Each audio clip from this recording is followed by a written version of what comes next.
If you've got you with the same technical experience as another person, but you manage to make a personal connection with them, you're going to bet they're going to want to come to you and start some business.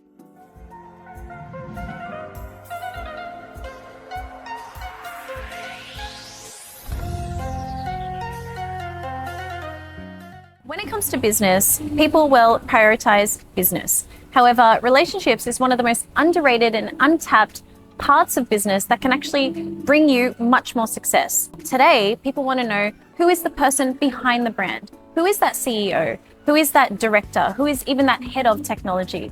They want to know the person behind because they want to know if there's an alignment of values, if there's an alignment of morals, interests, whether they actually personally resonate with that person. That is going to make the number one impact with someone and can be honestly the deciding factor as to whether someone will choose to do business with you. And one of the top objections I get when it comes to a focus on building relationships, networking and small talk is that people simply just do not feel that they have the time.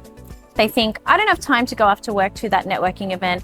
I don't have that extra half an hour to invest in small talk before or after a meeting. And I don't have the time to have one-on-ones with my team to build that relationship. Doesn't sound good, I know, but this is the reality of how a lot of people feel. However, the fact of the matter is it does not have to take long. It's the concept of working smart. So you don't need to spend 30 minutes or an hour or 2 hours or 5 hours into your week in order to build relationships. It's those small pockets of moments that count, and you can actually be quite strategic in those few minutes to actually get that result.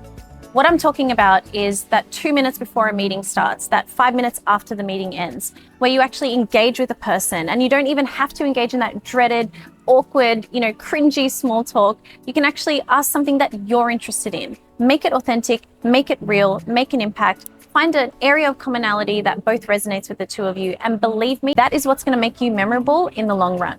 Push come to shove, 2, 3, even 6 months down the line, if you've got you with the same technical experience as another person, but you manage to make a personal connection with them, you're going to bet they're going to want to come to you and start some business. So the reason I'm sharing this with you today is because I understand all too well that you're not going to do any of this unless you see the value in it.